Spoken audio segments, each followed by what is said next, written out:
Not always used to being on camera on Sunday night at 6 o'clock, Chuck, but the Chuck and Bo Show. Here we are. Live stream on Selection Sunday. Hey, Arkansas's in. It's over. All the guessing, all the waiting. Did you have Providence, Rhode Island as the spot that you would be going to call the game? Well, it wasn't at the top of my list. I'm not going to lie about that. They sure made us wait a long time. That's the only thing I noticed. I mean, we had to wait until the very last one. And, I was when I saw Oklahoma go in as a number 9, I thought, they might be a 9 seed. But, as it turns out, it was 10. And Kansas, I mean, wow, with the winner getting very likely Rick Pitino, that's like a Hall of Fame corner of the bracket right there. It is. And that was the most surprising thing to me is that you had Cal, Self, and Pitino right there. And then Omaha, former Arkansas coach Crutchfield is the Omaha coach. So you got a lot of familiarity in that group. But that's the matchup right there. 7 Kansas, 10 Arkansas. They'll play the winner of the St. John's Omaha game. The game will be Thursday. We don't know what time yet. The winners will play on Saturday. I kept seeing matchups pop up that I thought Arkansas might be in. I was glad that they weren't in those matchups, like an 8-9 game against Gonzaga. When you started seeing where the seeding was, I thought maybe Arkansas was up to a 9. And so when that Gonzaga game came out, and then earlier, and then Georgia ended up being the 9 seed in that game. And then earlier, they had St. Mary's as a 7 seed. And I was like, oh, man, you don't want to play St. Mary's. And I think that was in Lexington, maybe. Yeah. So those were a couple of things that jumped out at me. If Arkansas had been on the outside looking in, this would have been a really nerve-wracking selection show because you had to wait forever. Well, and when Vanderbilt popped up as a 10, it kind of made me wonder what was going to happen. That was an indicator to me early on that the SEC was going to get major respect from the committee today. Now, I will say when it was halfway through, I thought to myself, Texas is not going to get in. To be honest, I didn't realize they had another play-in game that they were going to show, and then they pop up at number 11. And there again, I'm kind of like you. I've seen Vandy at 10 and Oklahoma at 9 and Georgia at 9. Well, Texas is 11. I'm thinking, we may be a 9 seed, but hey, when they were 0-5, if you told me they're going to be a 10 seed going to Providence, Rhode Island, I'm not sure I would have believed the word you were saying. So, all things considered, let's go play. We thought we'd go ahead and jump in here live today for a little stream. We're playing with this. We're toying with this idea of doing this from time to time. We do a show in the morning, 6 to 9, obviously every morning, and that'll be the big reaction. We'll have a lot to get to. I know Hogs Plus was on scene at Cal's house as they watched the selection show. You'll see some of that trickle out tonight on social. You'll hear some of it tomorrow on the show. Cal's going to meet with the media, or I believe he'll be the one that meets with the media. But the coaches and players, there'll be a media opportunity happening here within the hour. And then we'll have some of that for you on social, their reaction to the matchup against Kansas and being there in the bracket. And then we'll bring you all that tomorrow on the show, but we wanted to jump in with just some quick reaction here to Arkansas being a 7 seed playing 10 seeded, or being a 10 seed playing 7 seeded Kansas. The other one I was looking at, Chuck, because Mick Cronin's gotten a lot of face time for things he said in press conferences this year. He's thrown his players under the bus a few times. We've had some fun with that on the show. When I saw UCLA as a 7, then I'm like, oh, is Arkansas going to face UCLA in Lexington? But Utah State was the 10 seed there. So there were a bunch of opportunities here for Arkansas to play teams that I don't know are as good as or that Kansas is not as good as. Mm-hmm. Like if you're going to pick a 7 seed to play, and we could bring Bart in. Bart follows some of these teams more than we do outside of Arkansas. If you're going to pick a 7 seed to play, was there anybody you would rather play that you didn't draw as a 7 seed? Well, UCLA would be the one for me. You would have played them? Yeah. Than Kansas? I would have rather played UCLA than Kansas. Yeah. For me, it would have been St. Mary's, guys. I got to be honest. Like, just I know they're a really good team, and they've had a great season. They lost to Gonzaga in their conference championship game after beating them twice this year. But that is a team and a program that consistently comes to the NCAA tournament and does not play well. It happens every year. And every year they're a trendy upset pick, a trendy Sweet 16 pick, and it never happens. So St. Mary's for me would have been the team that if Arkansas was going to be a 10 seed, let's play St. Mary's. Let's throw the ball up and go there. All right. Well, what do you think about this matchup? Kansas has not had a great February. They since the start of February, they're 6-7. Arkansas is 8-5 in that same time frame. Bill Self has written letters of apology to his fan base for how poorly the season has gone, and they're a 7 seed. Yeah. You know, like I know some Kansas fans, and they're like, we suck this year. This is so bad. It's so terrible. And I'm like, you just don't realize how good you have it. You act like, you know, you show up, roll the ball out, and you're just supposed to win. Even when you have great players and the best. I mean, look, Auburn's on a bit of a skid right now. And they're the number 1 overall seed, and they've lost, 3 of their last 4? That's right. Yeah. You know, there's a look, it's cliche. There's a lot that can happen, but it's true. And even in this world where you have really good players, you know, you're not buying championships. I mean, you know, Ohio State didn't go buy one in football. They kept a bunch of players by giving them NIL money, so they didn't lose a bunch of players. They got a couple in the portal, but they really maintained their roster. That's how they were so good in football. With this transient nature of college basketball, you know, there's more unpredictability than we may think. And I think when you get into March and you add that pressure to that environment, we're going to see a different level of surprise and who knows where, but in some cases. That word pressure is the key word in all this to me. Everything changes. You know, we've just watched at least what I thought was as good a weekend of SEC basketball as has ever been put on between the semifinals yesterday and the finals today. But you had teams that were playing free and easy. They knew they were in. There was no pressure. It's not to say that there aren't pressure moments in every game, but in terms of, you know, not being able to sleep last night, there wasn't any of that. There will be that now for everybody.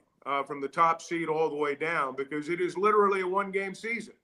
And for a lot of these kids, it's the next time we lose is the last time I play.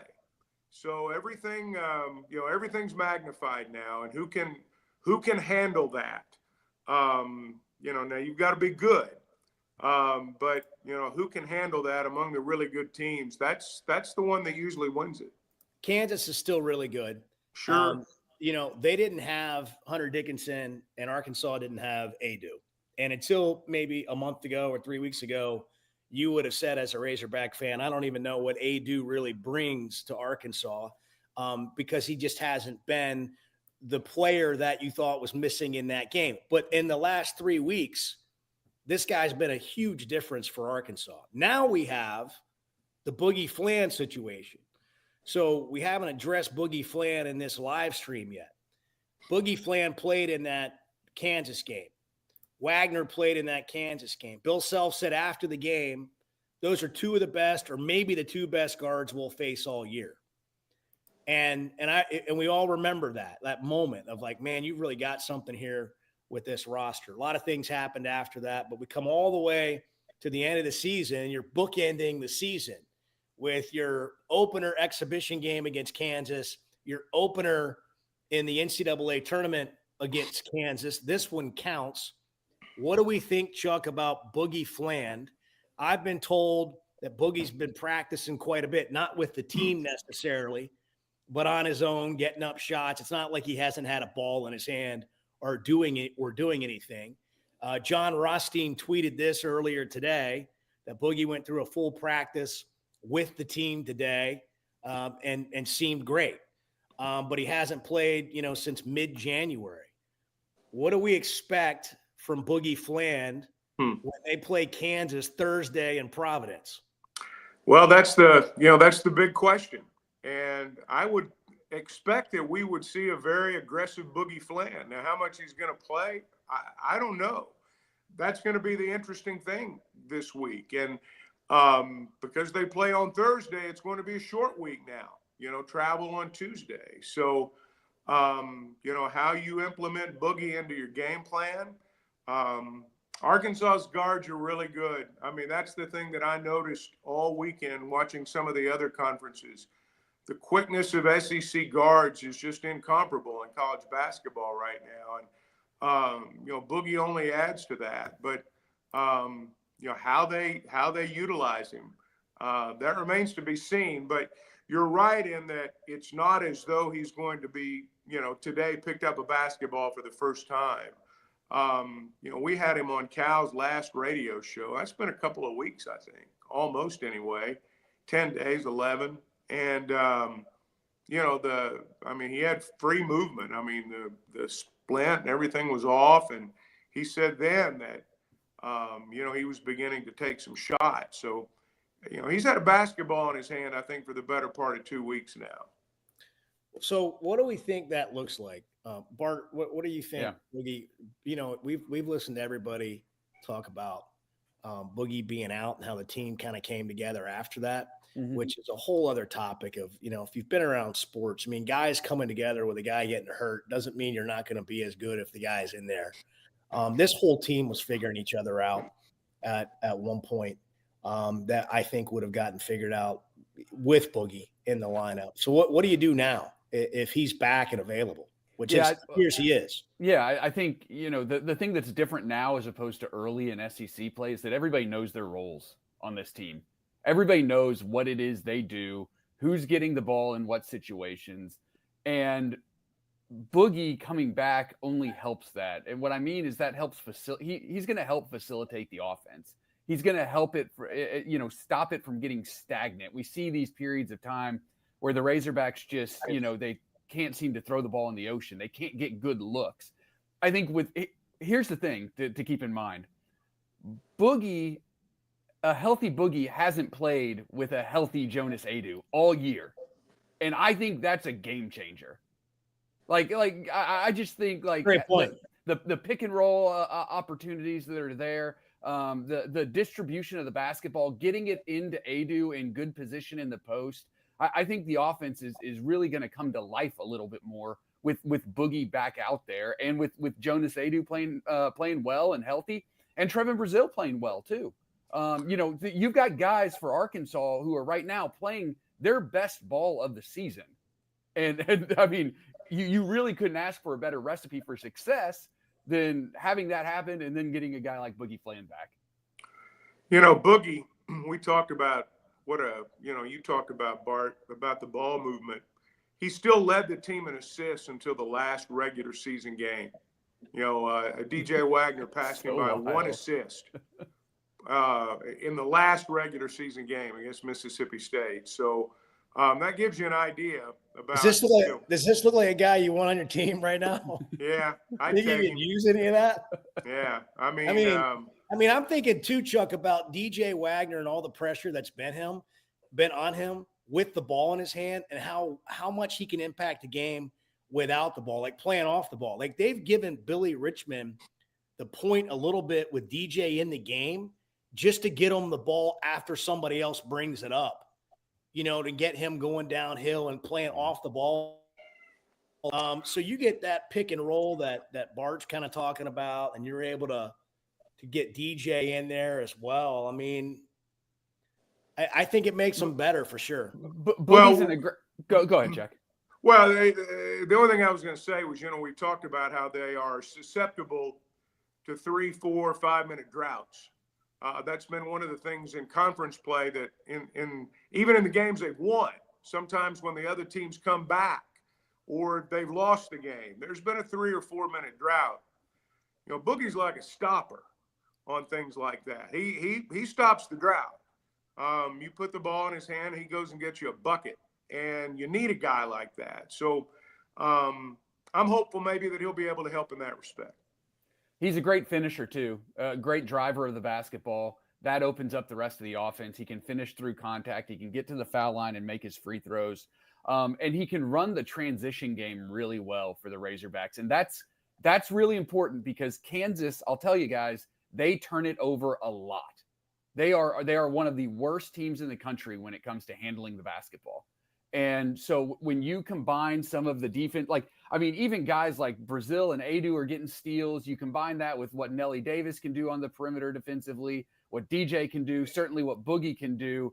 You get ball in transition, you get easy buckets. Like that just feeds into what the Razorbacks are going to want to do in this matchup with Kansas. I know it's early. We got plenty of time to talk about it, but that's one of the first things that popped into my head was, man, like Kansas really turns it over a lot, and that helps Arkansas. All right, well, let's just go down this road for a second. Do you like Arkansas's chances against Kansas? Just flat out. I do, yes. Okay, you think they'll be favored, or you think Kansas will be favored? Remember, the seed lines have nothing to do with who's going to be favored. I'm talking to reminding all of us, because you're used to seeing a favorite, and you're like, oh, they're favored. Well, because they're the higher seed, whatever. That doesn't, you're going to find several matchups. Probably Kansas is a 5.5-point favorite, Bo. They are. That's already out. It's already out from our friends at Oaklawn Sports. Yeah. Okay. Wow. I'm a little surprised by that. Are you? I'm pretty surprised by that. I thought it would probably be close to a pick'em game, maybe Kansas by 1.5, but not 5.5. That's a lot of value right there. Well, when you talk about an NCAA tournament game, once you get past the betting odds, and in my mind, if the betting line's single digits, it's a pick'em game.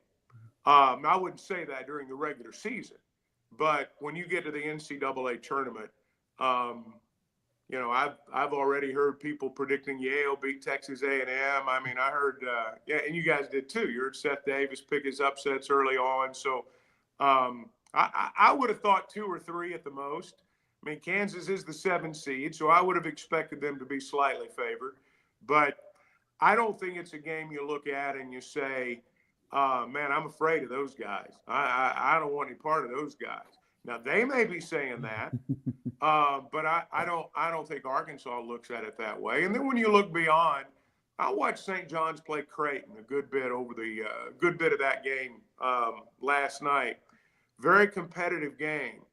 Arkansas's guards are quicker. It doesn't mean Arkansas would win the game. Doesn't even mean they'll get there. But I don't hate that matchup.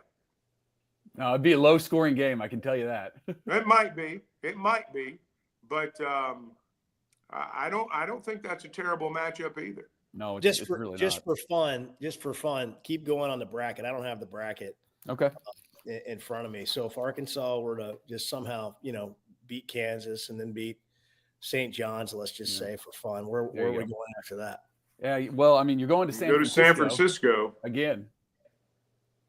And I mean, look, there's some really good teams that you would be. Texas Tech is really good, man. Texas Tech is really good. Missouri's a good team, but Arkansas's beating them, and Drake is also a very good team, and it would not shock me at all if Drake beat Missouri. But I would expect Texas Tech to come out of that pod there and be in the Sweet 16 against whoever comes out of, the Razorbacks and Kansas and St. John and Omaha group. So how would you sum up the draw, guys? Not too bad, not too great, not perfect. For the Razorbacks? Yeah. Or for the whole field? For the Razorbacks, I think it's fine. I mean, look, there are certainly teams. I mean, look, Florida is going to be my pick to win the national championship. They are just humming, and I don't really know who's going to beat them. But outside of that, you don't look at any of these teams in this region and say the Razorbacks are definitely going to lose to them, right? Because when you've gone through the battle in the SEC all year, you've played teams all year that are better than all of these teams, right? And so, like, why should you, if you're the Razorbacks, why should you be scared of anybody in this region? Again, Florida is really good. They're a wagon. I think they're going to win the national title.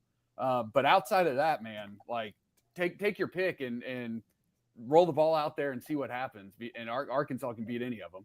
We got a question here. We've had a few, but this one's great. What is Chuck's history relationship with the state of Rhode Island?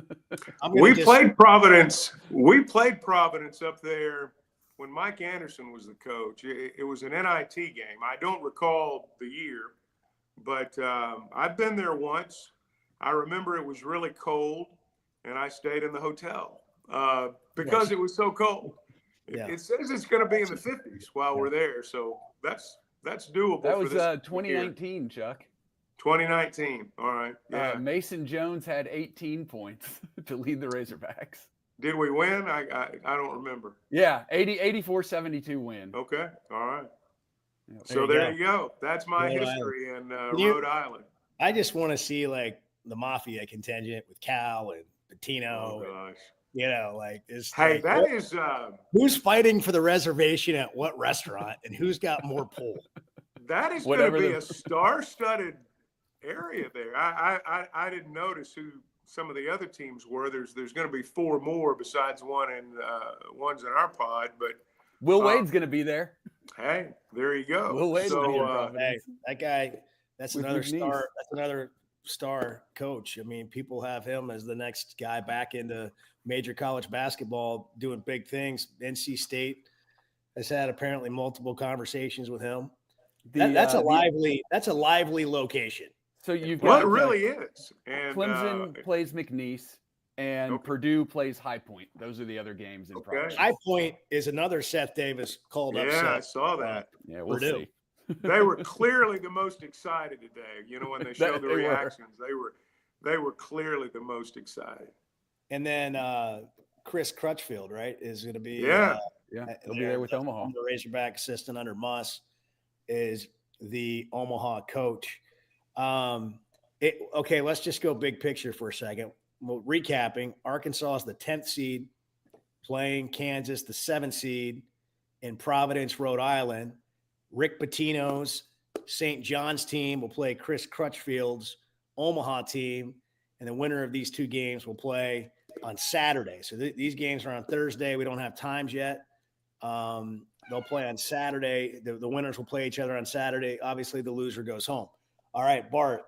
Yep. I know you got a pick. By the way, we mentioned earlier Texas is in. They're in a play-in game. Unbelievable. Texas, 14 North Carolina. 14 11? SEC teams are in. 11 was the most prior to this year. Yeah, that's right. 14. So they beat that by 3 teams. Slaughtered. So all the things that we thought the last 2 or 3 weeks of the season, like if Arkansas got to 7 wins, would they be in? Probably would have gotten in, right? Like 8. Like remember when we were regular season, we can get to 7, and they got to 8. But that was a big thing. We were wondering, would you really get 13 teams in? They end up getting 14 in. So that was a real thing that played out. All those predictions about the SEC being that good, the committee looking at the league as if it was that good, that came to fruition. Oklahoma won 6 games in the regular season. Correct me if I'm wrong. 6 games. And not only did they get in, they're a 9 seed. 9 seed. So lots of people, myself included, we went to the conference tournament thinking Oklahoma's got a must game. They have to win that game to get in. Well, turns out they were already in. And We're 6-12 in the seated SEC. in a nice spot. And so did 6-12. Texas. Texas was 6-12 in the league as well. Yeah. And that really surprised me that Texas got in and that North Carolina got in as well. I mean, Carolina went 1-12 in quad one games this year. And so you're expecting them to go to the NCAA tournament and all of a sudden win a quad one game? I don't think so. Well, and let's just see how this holds up, because you know Yeah. what the narrative will be outside the league, and it would be this way with any league. We're in the SEC, so we're favorable towards it. But we've talked about the ACC like this in the past. You go into this tournament, you don't know what's going to happen. But we see it in postseason baseball. You know, when you go through the kind of baseball that, by the way, congratulations to Arkansas for winning Pulled it out. throw down rubber match game today against Old Miss. Like, hit your way out of a regional kind of a game. Vahiva Aloy with 2 home runs. I mean, what a monster win for the Razorbacks, who didn't have great pitching from at least the starting rotation, and figured out a way to go there and win 2 out of 3. But you see that test of hitting all season in the SEC because you face such great pitching. So when they get the postseason, you expect that to pay off. These battles that these SEC teams, particularly Arkansas, has been in, how does it pay off? Like, does that show up when you get in these games and things aren't really going your way and you can't find a bucket or you go on a little bit of a drought? Will these SEC teams, will they show up like we kind of expect them to because of the competition they played all year? Well, I think the fact that all of them have played in close, tight, pressure-packed games, I think that helps them. Now, it doesn't mean that they won't have an off night and the other team will have a great night. I mean, that's what makes the NCAA tournament. I got to tell you, I watched both semifinal games Saturday. The national champions coming out of that group. Now, right now, Florida's playing the best. It doesn't mean they will be 2 or 3 weeks from now, but right now they are. But all of them are good enough to win the whole thing. The SEC needs that validation. I mean, when you get 14 teams, you're expected to win the national championship. I know Duke's really good. They are really good. There's some other teams that are really good too, but I think the national champ comes out of those 4 teams that finished at the top of the SEC this year. And I think it benefits Arkansas from the standpoint, and Bart said this a minute ago, there's nobody out there that you're just afraid of. There's nobody that you look at and go, whoa, we can't beat them. We can't even stay on the floor with them. I mean, you play Auburn within 5 at their place. I had a parent text me after losing. I had a parent text me after the Ole Miss loss from a comment we made, where I said, like, hey, great job, boys. Get out home. Get ready for the NCAA tournament. Like, get rested up. Mm-hmm. And they said to me, nobody wants to play us. And I mean nobody. That's right. And if you think about it that way, like Arkansas, they're a really dangerous out for somebody. Like if you're Patino, you're not happy with this draw. Well, yourself, I'll put you're it not this happy way. with this. If you're John Calipari, and I say this respectfully of Kansas and Bill Self, I mean, my gosh, everything they've done speaks for itself. But when that popped up, I don't know that you said to yourself, oh, no. If I'm Bill Self, I'm thinking, oh, no. Because of the way Arkansas has been playing lately. So we'll see. I mean, that's what makes the tournament great. But I don't think it's bad for Arkansas at all. Look at this picture here. This is great. We need to get one of these in Providence. I need Chuck to get a selfie with Patino and Cal and Self. Hey, whoever pulls that off will have the picture of the weekend, I assure you. Hey, all 3 of those guys have been to Herman's. I mean, this is like a Herman's reunion happening in Providence, Rhode Island. All right, North Carolina got in with 1 quad win. We were going broader for a second. We stopped. Let's keep going just real quick. But big takeaways, Bart. North Carolina's in. They were 1-12. 1-12 against quad one games. Yeah. Vanderbilt was interesting that, a lot of people thought they were going to be one of the last 4 teams in the field. Instead, they were in, and Texas was one of the last 4 teams in the field. That was, something that jumped out to me as well. Xavier, also another team. I think they said they're 1-9 against quad one teams. So really like curious just to see what the selection committee was looking at. And of course, none of this looks good. The visual is terrible because North Carolina gets in with that quad one record and their AD is the head of the selection committee. It just doesn't matter. No, like, it doesn't. It doesn't matter. It's the worst. It's just one of those accidentally awful optic looking situations. Correct. Because he's got nothing to do with it. He's not right. involved in any of that at all. But you're not going to be able to tell anybody that. The one other thing that really stood out to me just about the bracket in general, Gonzaga being an 8 seed is really interesting. And I would pay attention to them a little bit. They, according to KenPom, they're the 9th best team in the country. And they are an 8 seed in this tournament. Yeah. And Gonzaga always plays a really difficult non-conference schedule because their conference is frankly bad. But that is a really good team. Well, that's a March really program. Good coach. Yeah. I mean, they're a March program. And if you're telling me that they can't beat Houston and make it to the Sweet 16, you're crazy. Now, Houston's really good. But man, Gonzaga is really good too. And they deserved a better seed.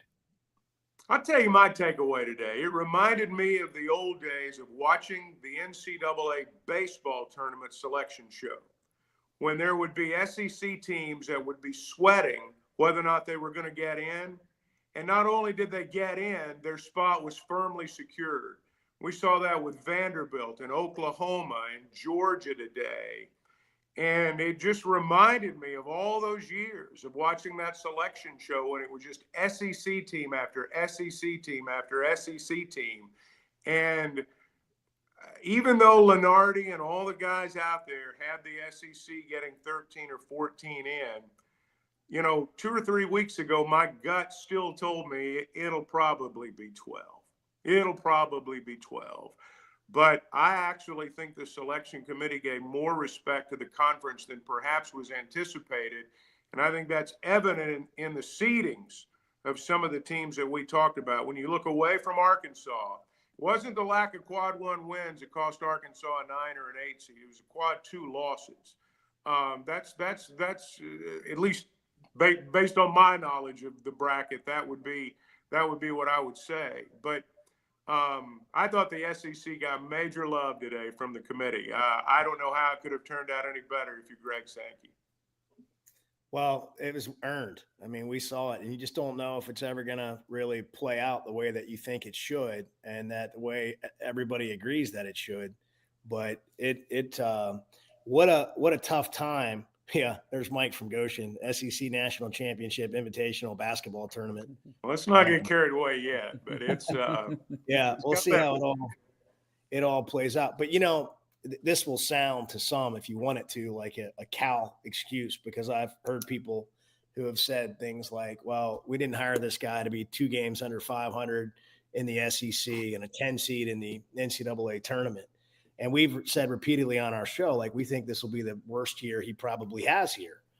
But if you're Cal and you take the Arkansas job and you're starting from scratch and you're coming off the Kentucky mountaintop with all the things that come with Kentucky basketball, and you're walking into offices that have nothing in them, and you got to figure out like where you're starting to get players, like where are they coming from?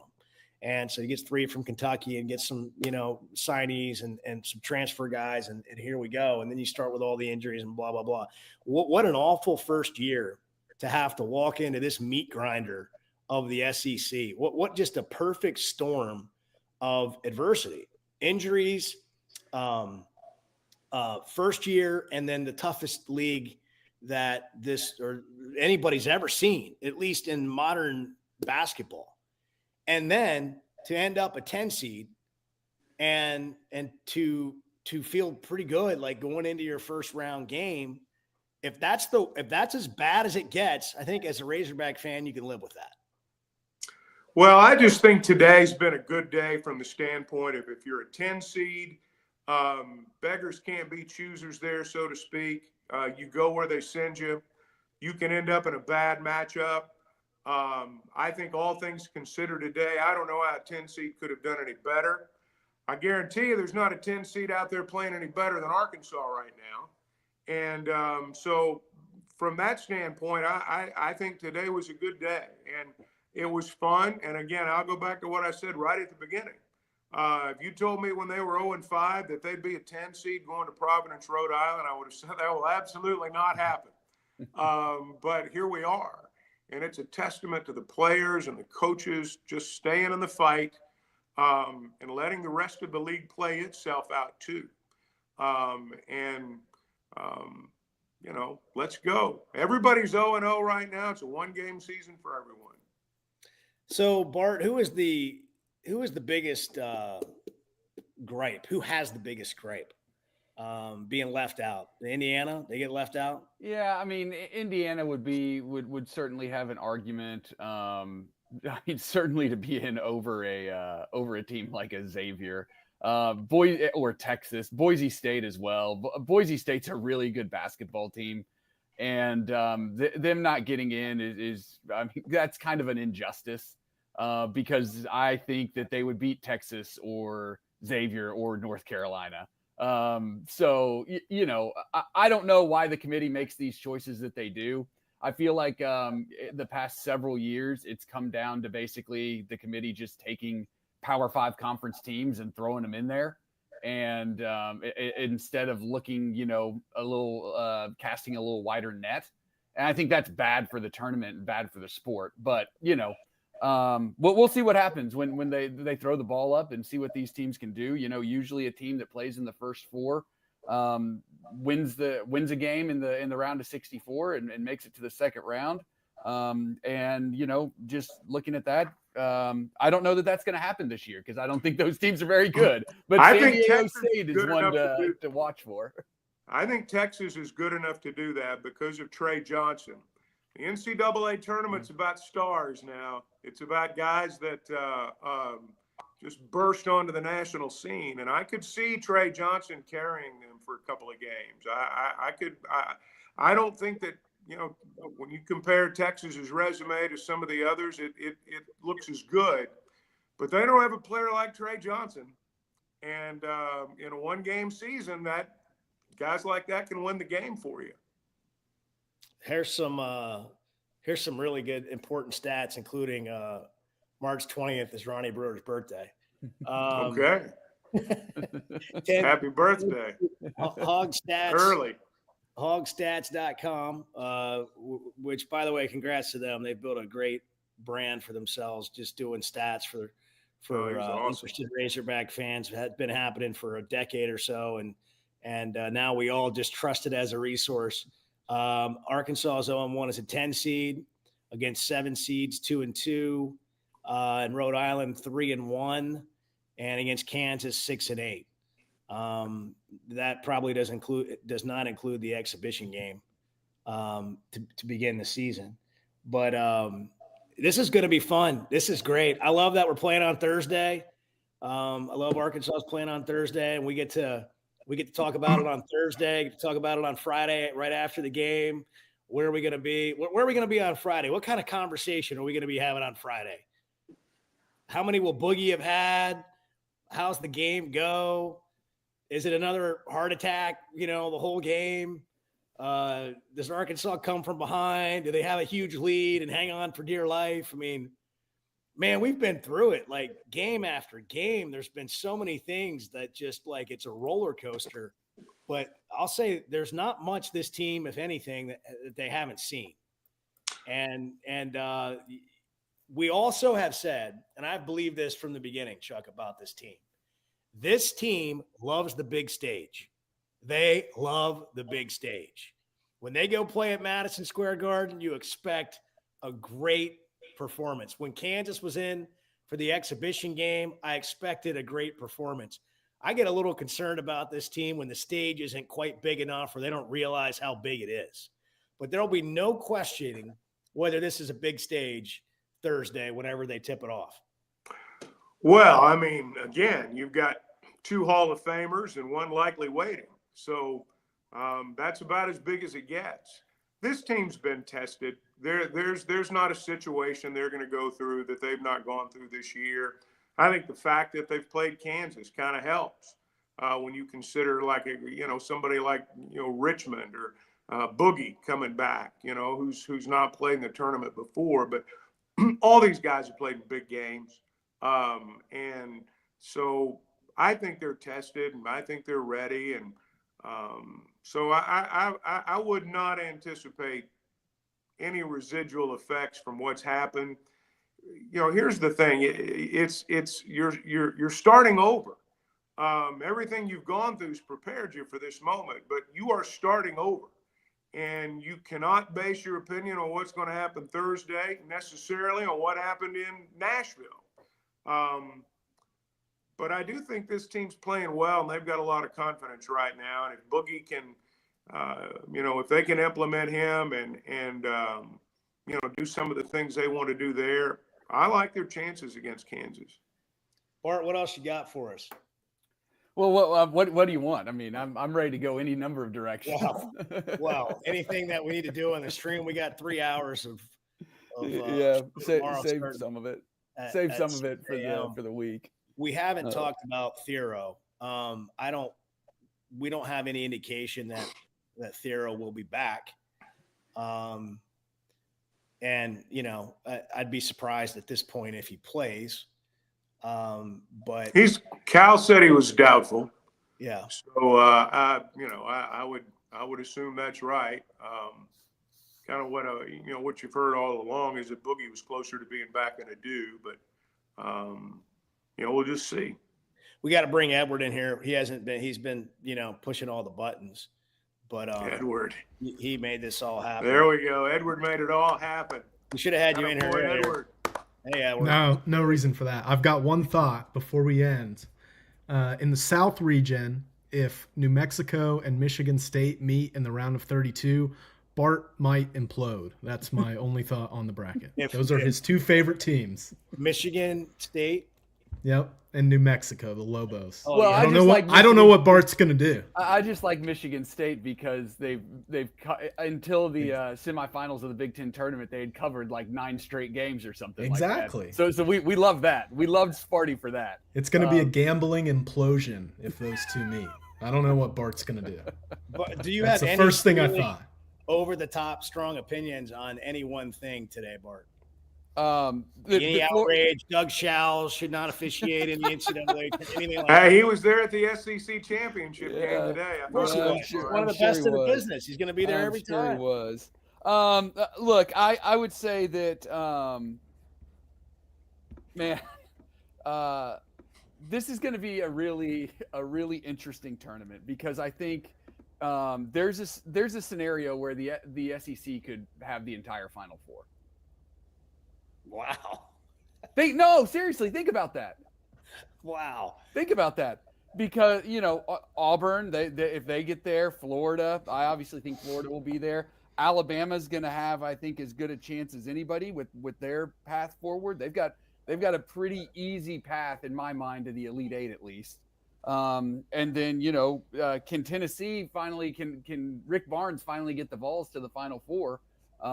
It's very possible. It's extremely in play. There's a lot of firepower. Yeah. I mean, those games yesterday were as good as you'll see in college basketball. Now, I am anxious to see when we get to the NCAA tournament how the game is called. I'm always anxious to see that. But Saturday was just that was just a display of pure athleticism, great basketball players, big-time coaching. It was a treat, I thought. Yeah. It was that was fun basketball to watch. Oh, yeah. At the SEC tournament.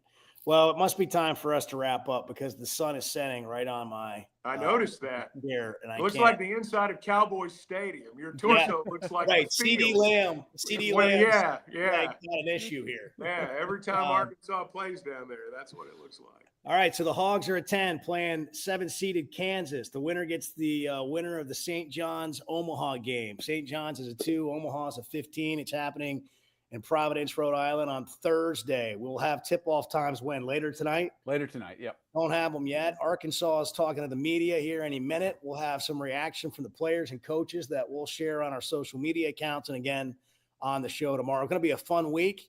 You can join us on ESPN Arkansas, Hit That Line Now app, or hitthatline.com, or on any of these social channels at Chuck and Bo. We stream the show as well. Radio show kicks off at 6:02 when you can hear it on any of the places or see it on any of the places I just mentioned. Guys, it was a fun Sunday. I enjoyed this. 14 SEC teams. Incredible. In the NCAA tournament, and back comes Boogie. Have a great Sunday night. We'll see you tomorrow. All right. Chuck and Bo Show.